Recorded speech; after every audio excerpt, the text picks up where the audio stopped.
Europe 1. Le grand direct des médias, Thomas Joubert. On vous en parlait dès lundi dans cette émission. Le CSA a dévoilé son rapport sur la diversité à la télé. Et le constat est sans appel, les chaînes peuvent mieux faire. Le Conseil a constaté une sous-représentation des femmes, des personnes handicapées et des personnes perçues comme non blanches. C'est le terme qui est utilisé. Alors je reçois ce matin sur Europe 1 Memona Interman, membre du CSA en charge de ce dossier de la diversité. Bonjour Memona. Bonjour Thomas. Pourquoi être si attentive à cette question de la diversité ? Vous avez l'impression aujourd'hui que la télé ne reflète pas suffisamment la population française ? Absolument, et d'ailleurs porte close, lorsque nous recevons ces dirigeants, ils l'admettent. Ils savent que la télévision, la radio c'est notre problème, j'écoute beaucoup les radios, mais c'est à la télévision principalement que s'incarne notre diversité à la française. Je m'empresse de le dire, et vous le savez de ma part, ce n'est nullement péjoratif, il ne s'agit pas que des Noirs, des Arabes, des Réunionnais, des Indiens. La diversité, ce sont les catégories professionnelles.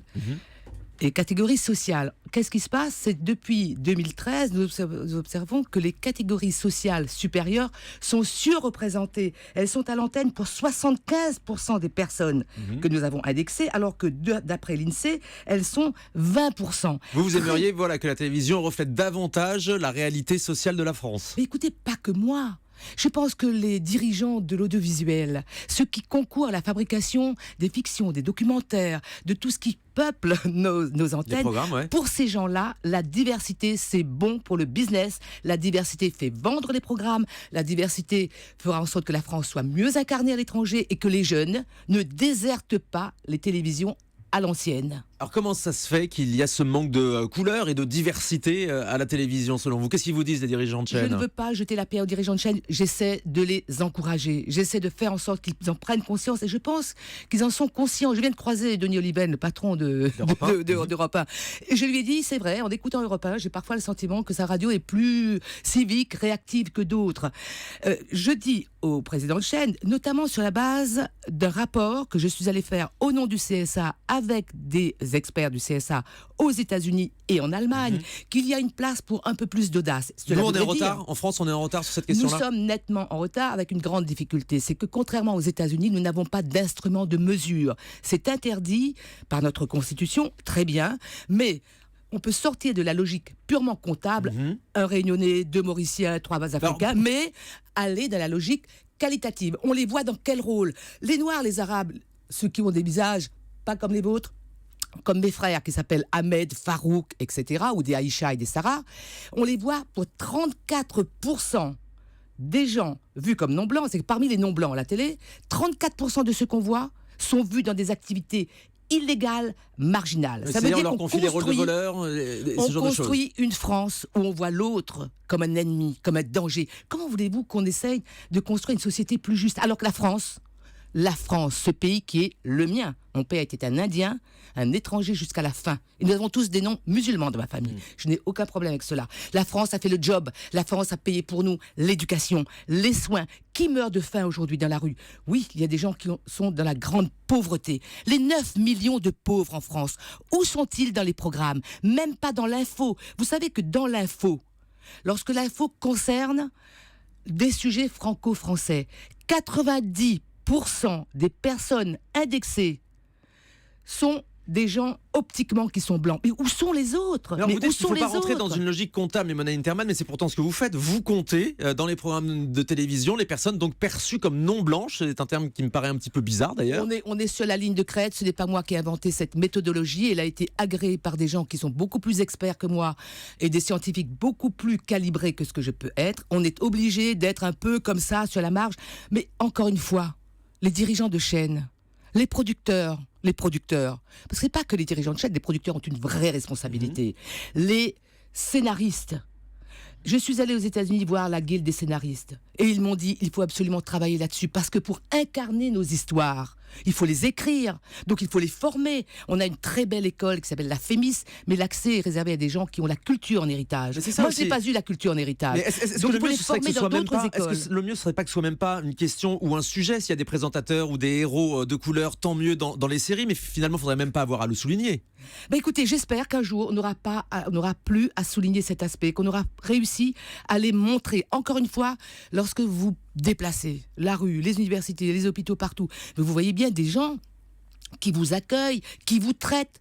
Votre médecin, s'il est noir, Vous allez lui demander quel est son passeport, d'où il vient. Quand j'entre dans un avion d'Air Austral pour aller chez moi à l'île de la Réunion, je me fiche totalement de voir que les gens dans la cabine de pilotage sont de telle ou telle couleur. Je sais qu'ils ont les certificats aéronautiques. Nous ne demandons pas de cadeaux, juste le droit. Et en hommage à la France, parce que ce pays a fait son boulot. Et en même temps, les chaînes ne vont pas embaucher spécialement une personne juste pour sa couleur de peau, mais ce sera avant tout parce qu'il sera un bon journaliste, un bon comédien. Mais il y en a. Mais allez dans les écoles de journalistes, vous allez voir. Mais je ne veux pas non plus, comme quelqu'un et des copains qui m'ont dit à France Télé en arrivant l'autre jour, ah écoute, nous on a plus de 50 ans et puis on est blanc. Non, on ne va pas pousser les uns contre les autres. Mais ce serait absurde. Construisons ensemble. Il y a vraiment place. Mais vous le savez, vous qui êtes jeunes, les gens de votre génération. Il y en a plein qui sont très compétents et de toutes les couleurs. Mais c'est pour ça que je dis que ça ne devrait même pas être une question finalement. Non, ça ne devrait pas être une question, mais c'en est une, parce que visiblement, cette télévision qui est la nôtre en France n'arrive pas à se mettre en accord avec le pays. Il y a un gros travail à faire. C'est le travail du CSA. Le président du CSA, Olivier Schramek, est extrêmement actif sur ces questions. Moi, j'ai tout son soutien. Et je peux m'exprimer ainsi, je ne parle pas en son nom, je peux m'exprimer ainsi parce qu'il me dit, mais Mona, allez-y. Et sur les textes que nous écrivons à l'égard du Parlement et à l'égard des chaînes de télé, des dirigeants ou de toute la population audiovisuelle, c'est lui qui renforce ce que je demande. Donc je ne suis pas seule, c'est pas mon sujet au CSA. Exactement. En revanche, vous êtes contre imposer des quotas. Pas de quotas parce que ça sera le chiffon rouge qui va nous fâcher. Mais moi j'ai observé que parmi tous les candidats à l'élection présidentielle, ceux qui ne sont pas très loin du but, il y en a un qui a écrit à la une du journal du dimanche, il faut faire sauter le verrou des statistiques ethniques. À lui de s'expliquer, pas moi. Vous notez aussi une sous-représentation des femmes sur le petit écran. On en est vraiment encore là ? Oui, et ma collègue Sylvie Pierre-Brossolette, qui est extrêmement active sur ces sujets, bien entendu, nous travaillons main dans la main sur tous les sujets. Nous ne sommes pas sectorisés, chacun son petit sujet. Ce sont des grands sujets. La femme n'est pas le problème. Ce sont les Nations Unies même qui l'ont dit. Je me souviens de cette conférence à laquelle j'ai participé comme journaliste grand porteur. La femme n'est pas le problème, elle est la solution, notamment pour l'éducation. Et là, c'est vrai. Il n'y a pas assez d'expertes femmes dans les médias.